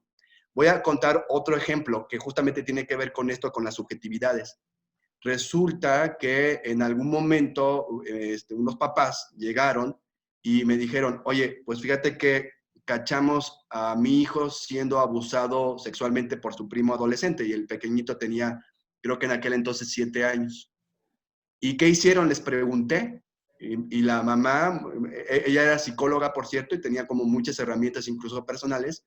Decía, es que cuando los vi, la verdad es que guardé la calma, me contuve, respiré y les dije, ¿qué están haciendo? El niño adolescente evidentemente sabía lo que estaba haciendo. Entonces, él se puso nervioso, salió corriendo y el pequeñito no tenía ni idea. Dijo, estábamos jugando. Entonces, se quedó con el pequeñito, ella guardó la calma y dijo, mira, este tipo de juegos no son adecuados porque son juegos que finalmente son para tu edad, no es correcto, eso se llama abuso sexual, entonces te voy a pedir que, ¿qué más pasó? ¿No? O sea, como que estuvo muy tranquila. Y cuando ya le fue contando este pequeñito, ella se mostró, repito, totalmente tranquila todo el tiempo. Cuando fueron a terapia, en aquel entonces yo sí hacía diagnóstico, ahorita ya no, ahorita lo que hago nada más es tratamiento. Tenemos por ahí unas colegas que son peritos y ayer les derivamos ya lo que es la evaluación, pero en aquel entonces sí hacía yo evaluación y no encontramos ningún indicador de abuso sexual. Es decir, el pequeñito no lo había vivido como tal. Fue interesante. Ajá. Claro que hicimos prevención de abuso sexual, claro que le dijimos, oye, esto no se vale, si se vale, no se vale, para darle herramientas de protección. Pero en ese sentido, entonces estamos hablando de los significados particulares de cada niño y de cada familia. Y efectivamente, quien nos preguntó tiene toda la razón, pero estamos hablando de un lenguaje legal. ¿Cómo justificar, de parte de Cori, la temporalidad y o tiempo de la terapia psicológica para la reparación del daño, aún en un proceso legal? No entiendo mucho la pregunta. ¿Cómo justificar? Bueno, voy a contestarla de acuerdo a lo que entendí. Vamos a ver si eso es. Fíjate que justo en la terapia breve que nosotros planteamos y que es lo que enseñamos en el diplomado, tenemos la premisa de que no tiene que ser una terapia larga. Para nada, para nada. O sea, yo me acuerdo cuando me formé en una institución, ¿no?, donde planteaban 72 sesiones más o menos a lo largo de 3 años. Y entonces yo decía, no, esto está muy tortuoso, tanto para la familia como para los pequeñitos, que al final ni siquiera terminaban todo el proceso. Entonces, porque era muy desgastante. Entonces, en ese sentido, cuando salí de esa institución, ¿no?, decidí entonces meterme a todas estas modelos de terapia breve sistémica, estratégica, hipnosis, narrativa, centrada en soluciones, y justamente creamos un modelo de 4 o 5 sesiones para los niños y las niñas. Las familias es otro rollo. A veces las familias pueden ir al ritmo de los niños o a veces no. Desde nuestra experiencia, los niños y las niñas salen más rápidamente. O sea, en 4 o 5 sesiones ya están así como súper bien. A veces tardan un poquito más la familia o a veces la familia va al ritmo de los niños. Algo fundamental, y pongan mucha atención todos y todas, algo fundamental es la mirada que tenemos como clínicos, como terapeutas, la percepción que tenemos. Es decir, si yo tengo la percepción de que esto es, vamos, como va a durar muchísimo y que es algo tan grave que requiere de 3 años, créanme que es una profecía que se puede cumplir, porque así son las percepciones. Pero justo el punto es empezar a usar otros lentes y mirar entonces que las familias tienen sus propios recursos. Eso es bien interesante. Recientemente yo estaba súper feliz con una familia que yo les había dejado una tarea, una técnica, y me dijo, Fer, ¿qué crees? Tu técnica no me funcionó, pero apliqué esta y me funcionó. Y yo estaba súper feliz. Yo decía, wow, qué padre. porque cada familia tiene sus propios recursos. Y entonces basta con hacer algunas preguntas de reflexión para que ellos de alguna manera vayan encontrando las respuestas. Ahora, por otra parte, quiero compartirles que de repente, pues, o no de repente, muchas veces me derivan casos ya donde ya hubo un proceso legal y justo, ¿no? Como que la temática es alarga este proceso para que el violentador, ¿no? El acusado pague, ¿no? Pague lo que tenga que pagar, ¿no? Entonces, es un dilema ahí ético porque no tendría que alargarse, ¿no? Tanto, pero entendería de repente el dolor de la familia, ¿no? Como una manera de hacer pagar al violentador. Entonces, ahí se juega mucho la cuestión ética, por supuesto. Ok. Fer, hay algunas preguntas que van relacionadas con el aspecto legal y lo que quisiera mencionarles a nuestro público es que previamente les había mandado a ustedes unas preguntas y una colega suya hizo favor de darle respuesta por si quieren mejor conjuntar esa parte y nuevamente les volvemos a aclarar, tal como ustedes lo mencionaron al inicio, que ustedes no atienden la parte legal y recordarles a todas las compañeras y compañeros que preguntan cómo hacerlo en línea. En cada Instituto Estatal de la Mujer están estableciendo protocolos, algunos a partir de la información que nosotros les hemos compartido y otros que ya tienen establecidos de cómo identificar casos de abuso sexual, cuál es el camino o a qué instancia tienen que contactar, qué datos tendrían que preguntarle, si en un momento dado llamar a una niña o llamar a la mamá o el papá o algún familiar que se está dando cuenta de esta situación, para que eso sí traten de revisarlo en cada Instituto Estatal de las Mujeres, cuál es el procedimiento que se está siguiendo, porque en cada estado es diferente. Esto forma un poquito parte de las respuestas que nos dio su colega que sí trabaja en el área legal. Entonces, no sé si quieran mencionar algunas de estas preguntas, Mari y Fer, de las que ya previamente habíamos platicado. Sí, un poco comentar, digo, tenemos ahí alguna información, sobre todo en el diplomado tenemos profesoras que tienen mucho conocimiento acerca de lo legal, y lo que nos comentaba justamente la psicoterapeuta y sexóloga Genoveva Arroyo, que ella es experta en temas de abuso sexual como servidora pública. Entonces, ella nos comentaba precisamente que en cada estado hay fiscalías especializadas para derivar a las familias cuando han vivido algún miembro de la familia abuso sexual. Entonces, en ese espacio, ¿no? Hay un ministerio público y lo que hacen es derivarlos justamente a los especialistas peritos, que son médicos o médicas que van revisando a los niños. Y lo que comentaba ella precisamente era que, por ejemplo, cuando se trata de una niña, regularmente lo que se maneja por protocolo es que la niña sea acompañada por su mamá del mismo género y para que sea revisada. Ella comentaba que en la revisión no era, vamos, como una revisión en donde se desnudara totalmente la niña, sino iba como por partes, por protocolo, y lo mismo pasa con el niño. También hay un perito en psicología, también, entonces, también hace todo este acompañamiento, ¿no? Aplica las periciales, que de repente decimos nosotros, ¿no? Como las pruebas, pero dice, no son pruebas, se llaman periciales, ¿no? Son la aplicación de todos estos instrumentos que van detectando la presencia de indicadores de abuso sexual. Entonces, algo muy importante es, incluso lo comentamos en otra capacitación, donde Ara también nos hizo el favor de acompañarnos, que es importante decirles, si bien es cierto, ustedes en general pueden dar esta información por teléfono, pero la familia tiene que ir o acudir directamente a estas fiscalías especializadas. Entonces, porque por teléfono pues no se puede hacer nada, solamente lo que se hace es orientarlos. Entonces, no sé si hay algo más, Mari.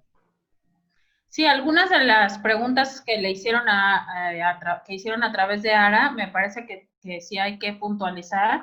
Hay una donde dice que si todas las personas pueden dar atención a niños y niñas que estén viviendo abuso sexual infantil, ¿no? Esto es súper, súper, súper importante. Porque no todos los psicólogos, no todos los psicoterapeutas estamos capacitados para trabajar con el abuso. Y muchas veces, pues confiamos, ¿no? O sea, confiamos en que son psicoterapeutas, pero sí se necesita un tratamiento específico, un tratamiento especial, un trato y unas herramientas que hagan que el niño, la niña o el adolescente avancen y no retrocedan, se queden atorados o, como decía Fer, ¿no? Se hagan sesiones larguísimas en donde realmente no se ven como avances contundentes. Entonces, no todos, la respuesta es no todos los psicólogos ni no todos los psicoterapeutas están capacitados para eso.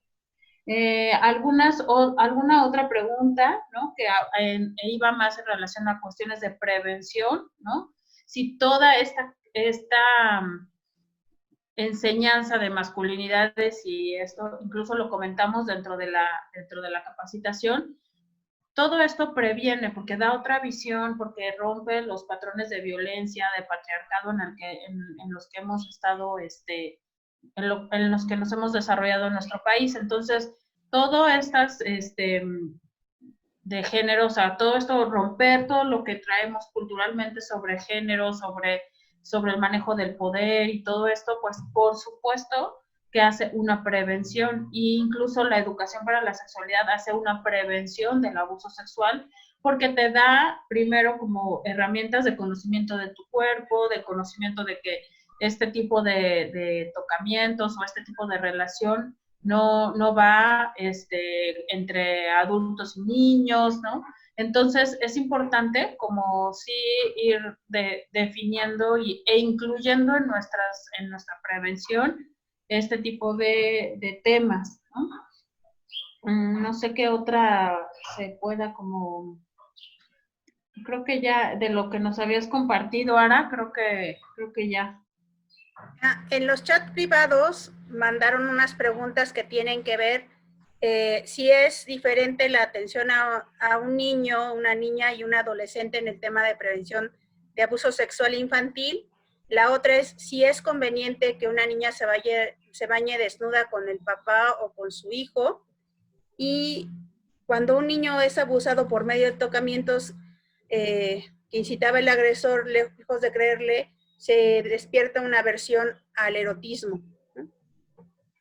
A ver, la primera es que si va cambiando, si es niña, niño y al adolescente, ¿no? Esa es la primera. La manera de atenderlos es diferente. Y la ¿De atenderlos o de prevención? De prevención. Ajá. Más bien, no tanto entre niño y niña, sino más bien sí conforme van creciendo.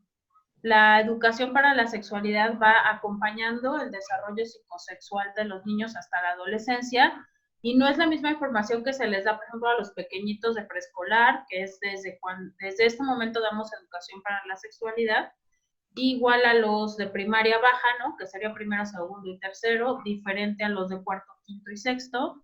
Vamos como acompañando el desarrollo psicosexual en información y en reforzar, ¿no? Ideas, reforzar herramientas con las que ellos puedan poner límites o defenderse o detectar, ¿no? Que esto no hacemos un teatro participativo, utilizamos videos, utilizamos role-playing, o sea, de tal manera que el niño dentro del juego le vaya quedando claro. Generalmente estamos en grupos mixtos, es raro el colegio o el grupo que nos pide separar niños y niñas. Sí puede suceder por cuestiones de la cultura, pero en general se hacen mixtos porque justamente esta división de género, ¿no? De hacer niños y niñas separados en educación o en prevención, pues lo que hace es crear como una separación del otro, el decir, pues, ¿qué les dirán allá que nosotros no podemos saber? O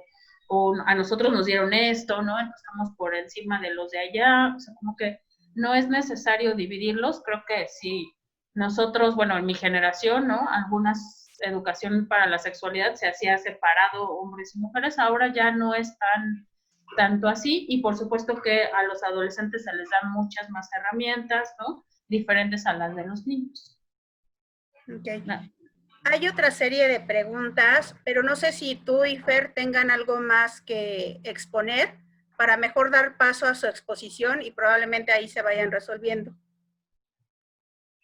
Pues nos enfocamos, yo creo, a las necesidades. Me faltó contestarte dos, Sara, entonces mejor vamos sobre las necesidades de la audiencia, ¿no? Ok.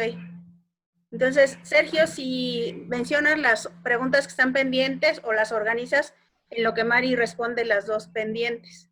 Gracias. Hay muchísimas, Sara, pero bueno, vamos a sacar algunas, ¿no? Ajá. Y otras se las mandaré a ellos y ver la posibilidad de darle respuesta. Porque sí hay muchísimas, Ara? Ok, sí. Entonces, adelante, Mari, si quieres darle respuesta a las otras dos que te hice. Ahora sí que me puedes repetir la pregunta, por favor. Déjame, me regreso porque la leí en el chat y... Creo que era bueno, había una sobre el baño, ¿no? Ajá. Esta pregunta es si es correcto que se puedan bañar la mamá o el papá desnudos con la hija y con el hijo. Y, por ejemplo, ahorita recuerdo a un amigo que desde que nació su hija mayor siempre la bañaba. Y él dejó de bañarla cuando en la escuela la empezaron a hacer sentir, ¿no?, que eso no era correcto, ¿no? Pero ustedes que son los especialistas pueden decir cuándo es la edad correcta o cuáles son los indicadores para saber hasta qué edad se puede hacer este proceso. De hecho, escribí un artículo para algunas revistas algunos años sobre esto y, bueno, realmente la recomendación es que no hay ningún impacto si la mamá o el papá se quieren bañar con los niños bajo ciertas reglas.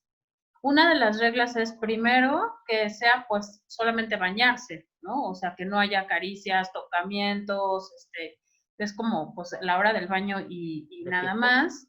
Otra, ni siquiera tocamiento entre papá y mamá, digamos, si se metieran a bañar papá, mamá y los niños, ¿no? Tampoco entre papá y mamá habría tipo de tocamientos de caricias o apapachos de ningún tipo, ¿no? Otra es que los que se estén bañando juntos, ya sea papá e hijos, o mamá e hijos, o todos, estén cómodos. O sea, que todos quieran estar ahí. No sé, yo conozco una familia, ¿no?, que el papá de repente dijo, no, yo ya no quiero. Las niñas estaban chiquitas, eran dos hijas mujeres, y el papá dijo, no, a mí no me gusta, yo ya no me siento cómodo, aunque mis hijas estén pequeñas de primero, segundo de primaria, ¿no? Entonces, esto puede seguir, es importante que los niños sepan que esto es una costumbre familiar que solo se lleva a cabo con esos adultos que son su papá y su mamá y en esa casa, ¿no? O sea, que no se reproduzca después esto como de, también me bañé con los tíos y con los abuelos, ¿no? O sea, que se ponga un límite claro. Y esta práctica o esta costumbre familiar tiene que pararse, ¿no?, cuando ya va a empezar el desarrollo o está empezando el desarrollo psicosexual de los niños o de las niñas, y cualquiera lo puede parar. O sea, si el niño también, por ejemplo, en este caso, como decías, ¿no, Ara? O sea, como que igual yo ya no me siento cómoda en tercero de primaria bañándome con mi papá, entonces yo como niña digo, no, ya no, entonces no forzarlo, ¿no?, sino respetar eso. No tiene que haber como una razón ni nada de esto, simplemente pues yo ya no estoy cómoda, se acabó el baño en familia, ¿no? Pero eso sí es importante como tipo prevención de abuso, que no se generalice en otras casas o con otros papás. No sé, Fer, si quieres agregar algo. No, está bien. Ok. ¿Qué más, Sara? ¿Qué otras preguntas hay? ¿Está silenciado tu micrófono? Ya. Sergio, ¿tienes otras preguntas? Yo estoy viendo otras por acá, pero le doy el espacio a Sergio y ahorita vuelvo a retomar. Dice, yo como trabajadora social, ¿cómo puedo dar seguimiento a una adolescente de 13 años que fue violada por su tío, la cual tuvo un bebé, pero actualmente la mamá ya no la quiere llevar a atención psicológica y no continuó su carpeta de investigación? Ok. Ella supongo que trabaja en una institución gubernamental, ¿sí es correcto? No lo dice, solo es Verónica Otero, Uh-huh. y solo dice que es trabajadora social. Sí. Ok. Sí, tiene que ser una compañera de una de los institutos estatales. Esto un poquito lo platicábamos en la mañana, Fer, Mari y yo, que estuvimos revisando algunas dudas, y algo que yo les comentaba a ellos era que era importante transmitirles a ustedes quién se puede quedar en un plano de información, es decir, difundir, ¿no?, qué es el abuso, la prevención, los pasos para prevenir. ¿Quién puede convertirse en un orientador de prevención de abuso sexual infantil? ¿Quién se puede convertir en un terapeuta para atender estos casos? Yo creo que la pregunta de esta compañera nos podría ayudar a enlazar justo esto que platicábamos en la mañana, porque no todas las personas pueden atender o acompañar. A veces las buenas intenciones generan mayor caos. Es que creen que está respondiendo muy bien. Hola, Ara. Sí. Y aquí está la terapeuta Genoveva, Okay. que nos va a apoyar también con esa respuesta. Y a ver, venga, Beba. Estaba escuchando un poco lo que mencionaba Ara y efectivamente, cuando trabajamos a nivel gubernamental tendríamos que ceñirnos a los protocolos que corresponden a cada uno de los cargos que nosotros desempeñamos. Creo que el tema es una cuestión bastante complicada, y a veces quisiéramos hacer más de lo que nos corresponde, pero no se puede. Tenemos que ceñirnos a los protocolos existentes, hacer lo que nos corresponde hacer como profesionales.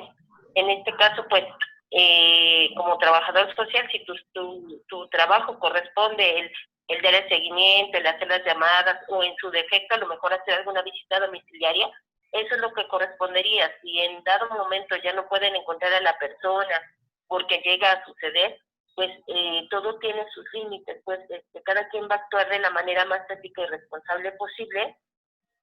Y bueno, pero pues hay cosas que se escapan desafortunadamente a veces de nuestras manos. No sé si con eso damos respuesta. Sí. Bueno, Sí. ¿estamos ahí? Sí. Ok. Sí. Aprovechando que estás hablando y que tienes que ver con esta parte de lo legal, había otras dos preguntas de lo legal, si las tienes a la mano, Sergio. A ver, ahorita a ver si yo la detecto.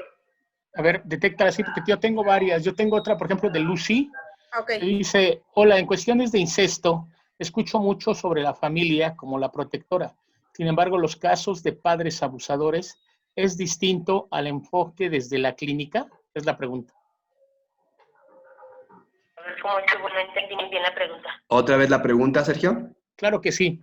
Mira, en cuestión de incesto, escucho mucho sobre la familia como la protectora. Sin embargo, los casos de padre abusadores, ahí pone alto y abre la pregunta, ¿es distinto el enfoque desde la clínica? Ok, esa yo la respondo. Entonces, Sí, ajá. Es que depende justamente de los significados de cada persona, pero sí efectivamente, sí hay un efecto diferente, sobre todo vamos de acuerdo al rol que juega el abusador sexual. No es lo mismo, por ejemplo, que haya sido abusado sexualmente por el compadre que por el papá, sobre todo por los significados sociales. Entonces, imagínate un papá, ¿no?, con este rol de protección, pues finalmente se van rompiendo como muchas expectativas, ¿no?, que tenemos a lo que a nivel social le hemos puesto a la figura paterna o al papá. Entonces, en ese sentido, seguramente incluso las investigaciones refieren que entre más cercanía hay en la cuestión, vamos, como afectiva o familiar, el efecto puede ser mucho más duro, mucho más fuerte para quien vivió el abuso sexual. Entonces, sí hay diferencias, sobre todo por los significados. El trabajo, recordemos otra vez, se va dando de acuerdo a cada paciente, a cada persona, y a veces hay técnicas, por ejemplo, muy específicas, en donde, por ejemplo, en la mañana estábamos platicando, Ara, Mar y yo, sobre una técnica que se llama adoptarse a uno mismo, ¿no? Es decir, como esta parte en donde hubo un papá, una mamá que no nos protegió, entonces creamos nosotros nuestro propio papá interno o mamá interna que finalmente nos rescate. Y esta sería una técnica específica precisamente para alguien que vivió abuso sexual por parte de un papá, y sobre todo cuando es biológico. Cuando se trata, por ejemplo, a lo mejor de un abuso o violación por parte del compadre o por parte de una persona extraña, seguramente hay el significado distinto, más desde el enojo de cómo puede ser posible, esto es injusto, lo social, ¿no? Y habrá que checar, vamos, como los matices de cada paciente. Pero sí, sí hay diferencias. Entonces, esto podríamos resumirlo en el sentido de que cuando entre más cercano está el lazo afectivo o familiar o consanguíneo, el efecto sí puede ser más duro, puede ser más fuerte. Yaret Gallardo nos pregunta una pregunta muy buena, muy interesante. ¿Alguna técnica para prevenir el suicidio derivado del abuso sexual? Como técnica, digo, ahorita vamos a ver qué nos dice Mari, qué nos dice Beba, ajá. Como técnica en sí mismo, digo, más que una técnica, se requiere, vamos, de un acompañamiento a ese dolor. Y algo muy importante, cuando estamos nosotros ya hablando de suicidio, es fundamental que trabaje psiquiatría.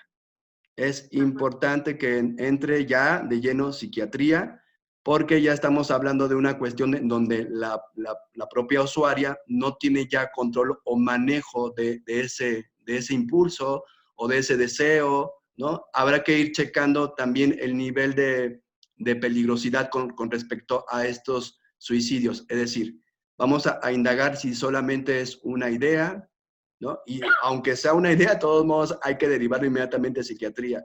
Si ya hubo un plan, ¿no? Esa es como la segunda fase.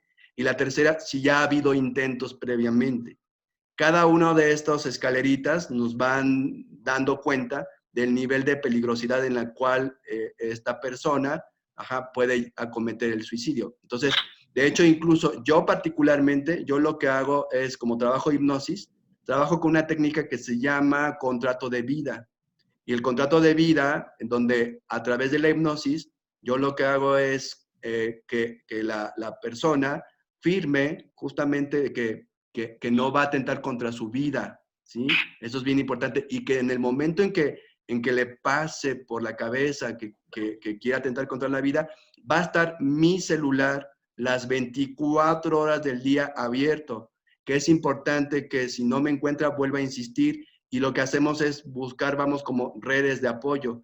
Yo sí o sí, cuando alguien, por ejemplo, imagínate un adolescente me dice, es que me quiero suicidar o tengo ideas suicidas o lo he intentado, sí o sí, se lo digo, bueno, más bien, invito al adolescente que lo abramos con la familia, por su seguridad, y la familia entonces va a representar una red de apoyo, Cuando es adulto, por ejemplo, lo que hago es, imaginemos que va solo a consulta, entonces le digo, oye, dime cuáles son tus redes de apoyo, en quién confiarías, dime por lo menos una persona. Y entonces me dan su número telefónico. En ese momento, ahí en consultorio,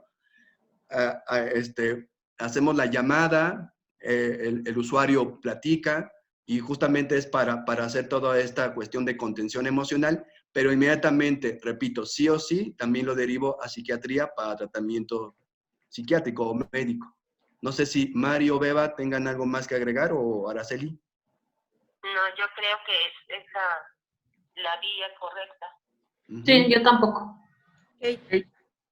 Bueno, voy yo porque hay una pregunta interesante por acá. ¿Se puede? A ver, déjame plantear ahorita que gracias. leí unas, Sergio, Sale. y a ver si no la retomé, la retomas. Hay varias preguntas y exponen algunos casos y tienen que ver con lo siguiente. ¿Qué hacer, no? Y así se las planteo a ustedes. ¿Qué hacer con los papás para fomentar la comunicación entre padres e hijos en este tema de prevención de abuso sexual? Eso es uno. Dos, ¿cómo acompañar a la niña y al niño para insistir cuando mamá o papá no les creen que están sufriendo tocamientos o ya hubo violación o están en abuso sexual por parte de algún familiar? Pusieron varios casos relacionados así. ¿Qué se hace, no? Si no le creen al niño.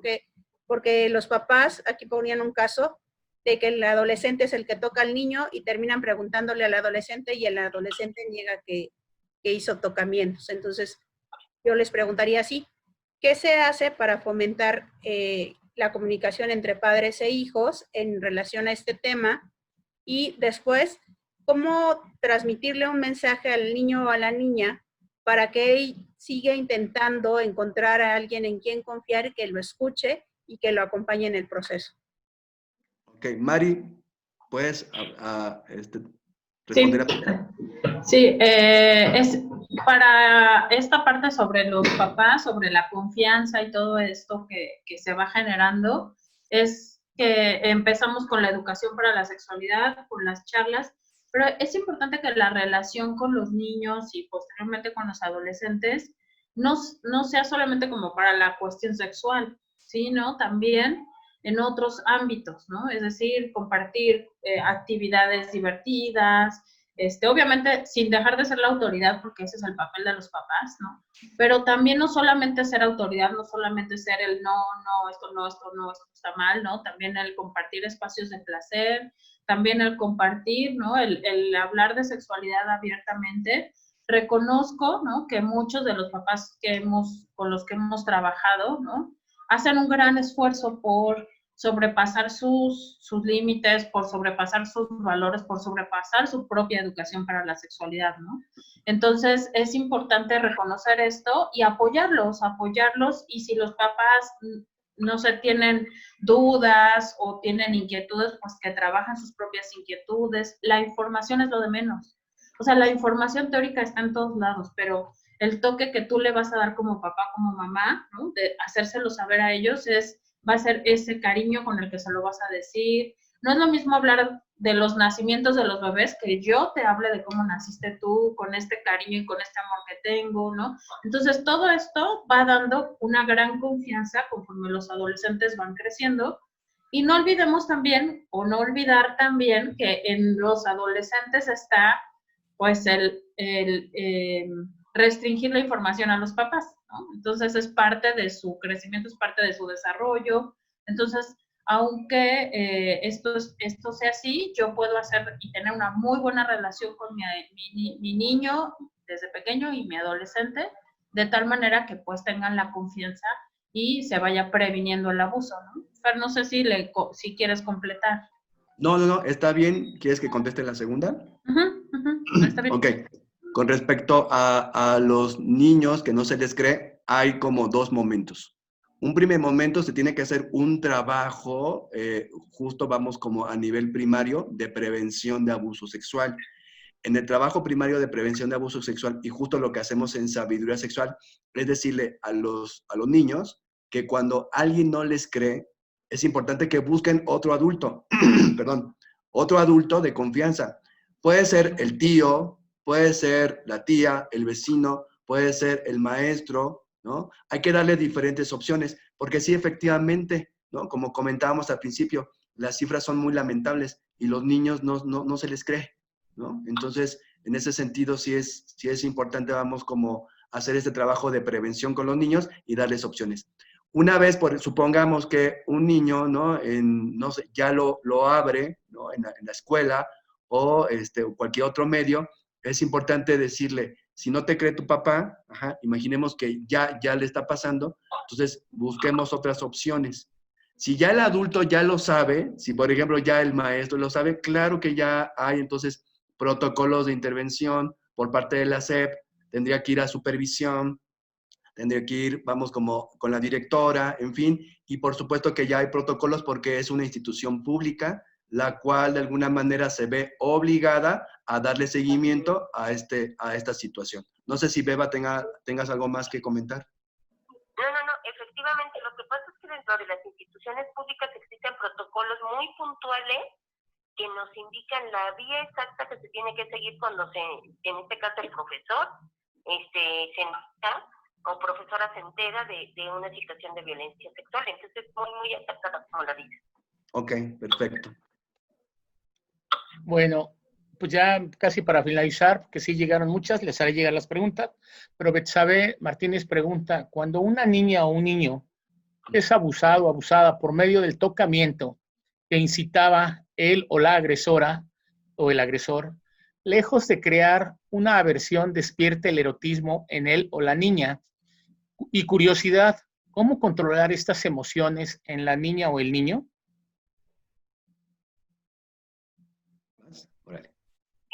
Ok, bueno, fíjate que esta pregunta está muy interesante porque justamente ya a lo largo de toda la plática que han tenido, Fernando y Mari les han hablado de cómo este proceso de sexualización se va dando.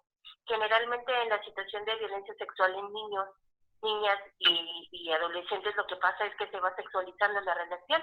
Entonces, se va generando, finalmente el cuerpo va dando una respuesta a ese contacto. Entonces, aquí es muy importante cuando los niños ya acuden, niños, niñas o adolescentes acuden a terapia, esa primera parte de la que ya hablaban, en donde ellos sepan que ellos no fueron responsables de lo que está pasando primero. Siguiente, que el cuerpo tiene como esta capacidad de sentir, y que esa capacidad de sentir es algo inherente al desarrollo de su naturaleza, de su mismo desarrollo sexual, y que aquí lo importante es que sepa que esa forma en que él aprendió a conocer esas sensaciones, o ella aprendió a conocer esas sensaciones, no son las formas correctas. ¿Por qué? Porque estamos hablando de una persona que supera en mucho su edad, su conocimiento, que supera su conocimiento en cuanto a la sexualidad, en cuanto al mismo desarrollo cognitivo. Y entonces, como hacerle saber eso al niño, a la niña y al adolescente, para que entienda y pueda trabajar esta parte. Hace rato hablaban de, por un lado, que no se genere culpa, que no se genere culpa de lo que siente, y por otro, que aprenda a conocer esas sensaciones y que sepa que son parte de él o de ella, y que entonces también tiene la capacidad de poner límites, es decir, esto no va a volver a pasar porque no me gusta que pase, en el sentido de que alguien me obliga a hacer algo que no quiero, ¿ok? Aun cuando eso que sucedió me haya producido placer, eso es algo muy importante, porque de hecho ellos desde pequeñitos, no tienen como estos conceptos como nosotros del erotismo, del placer, pero lo sienten. Entonces, es muy importante que ellos sepan que sí es parte inherente a su desarrollo, que no fue la manera correcta de conocerlo, y que ahora ellos tienen esta capacidad de poder decir, no quiero que suceda de esta manera, no me gusta. Y entonces poder ir trabajando con sus sensaciones, aceptarlas y aprender esta parte del autocuidado. No sé si con eso respondemos o quieran agregar algo más. Sí, me gustaría agregar algo más. Justo ahorita, toda esta parte que decía Beba, y es dar como esta psicoeducación, ¿no?, a estos niños que vivieron abuso sexual, porque efectivamente hay una sobre erotismo, y que a veces por estas sensaciones buscan, ¿no?, como sentir otra vez ese placer, pero no están conscientes de lo que están buscando. Ya hay una sobreestimulación. En este sentido, entonces, también lo que se trabaja mucho con estos pequeñines es, son dos momentos. Uno, poner como en claro qué se vale y qué no se vale en sexualidad, ¿sale? Eso es bien importante, que los papás, porque de repente los papás y las mamás a veces se sienten un tanto culpables, y a veces les cuesta trabajo como ponerle límites también a estos pequeñitos. Entonces, por una parte es no culpabilizarlos, pero también decirles, a ver, es importante que empieces a manejar las sensaciones de tu cuerpo. Entonces es que sepan qué se vale y qué no se vale.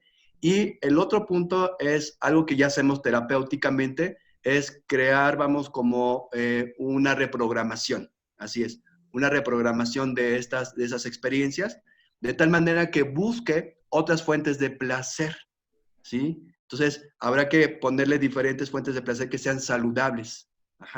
Y un poco esta parte psicoeducativa que ya habíamos explicado previamente. ¿Algo más? Ya casi son todas. ¿Qué han hecho cuando un niño o niña mienten acerca de que fueron abusados? Esta yo creo que Beba nos va a comentar. Bueno. Sí, dice Sergio que qué hacen cuando los niños mienten acerca de que fueron abusados. Bueno, yo les puedo hablar del ámbito pericial, legal. En el tiempo que llevo, que son 11 años trabajando, hoy he atendido un número alto de casos. No puedo darles un número exacto, pero les puedo decir que yo trabajo en un promedio de 5 casos por guardia, voy 2 guardias a la semana, y en todos estos 11 años que llevo trabajando, en una sola ocasión, he podido, he detectado que la niña estaba mintiendo. Fue en una sola ocasión. ¿Qué es lo que sucedió? Bueno, nosotros no damos como tal terapia.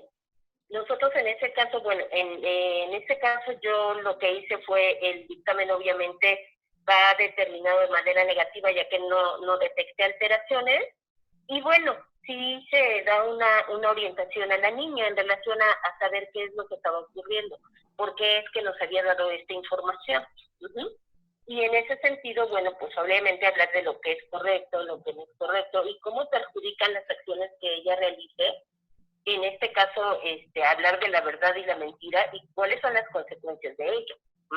Repito, nosotros ahí no trabajamos de manera terapéutica, O sea, es como parte del manejo que yo en ese momento le di, porque creí que eso era lo más correcto. No puede decir, sí, claro, ya detectamos que la niña mintió y así como que se vaya y que no pasa nada. No, fue lo que creímos que era más ético y profesional hacer en ese momento. No, repito, a nivel terapéutico será diferente. Claro, y esto nos confirma que precisamente cuando un niño o una niña abre el tema de abuso sexual que lo vivió, hay que creerle, porque si se dan cuenta, ¿no? Después de 11 años de trabajar Beba haciendo pues periciales, ¿no? Es interesante que solamente un caso nada más haya sucedido. Entonces, no es algo que suceda muy a menudo, no es algo frecuente. Muy bien, muy bien. ¿Algo más, Sara, Sergio?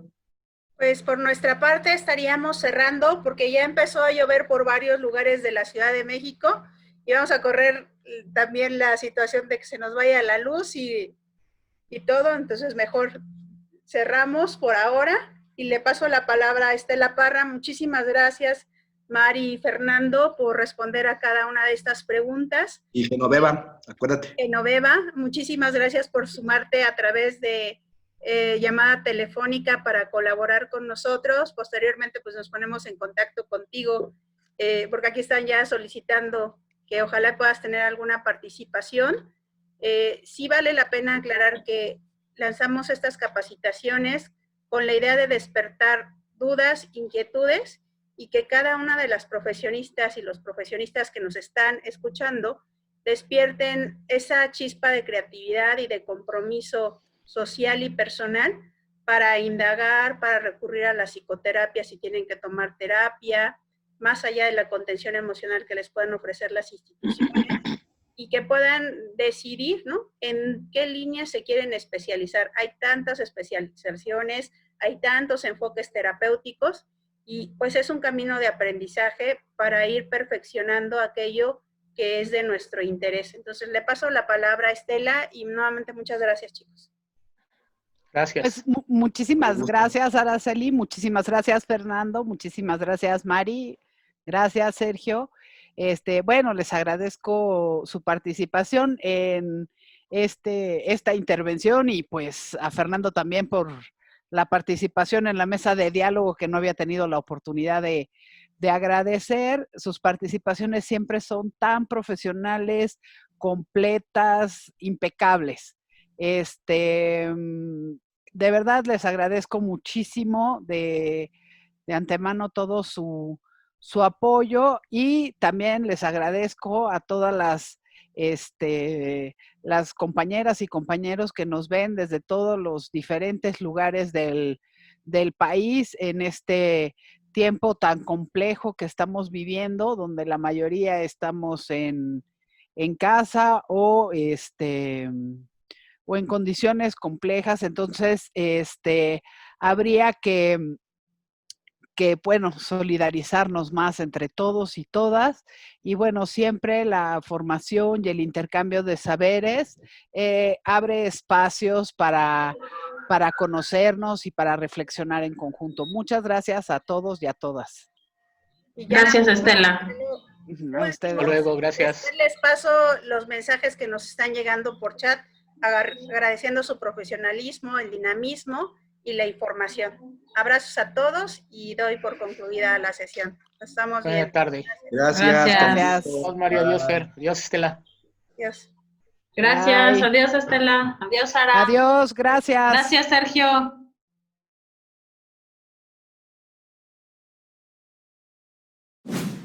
Gobierno de México.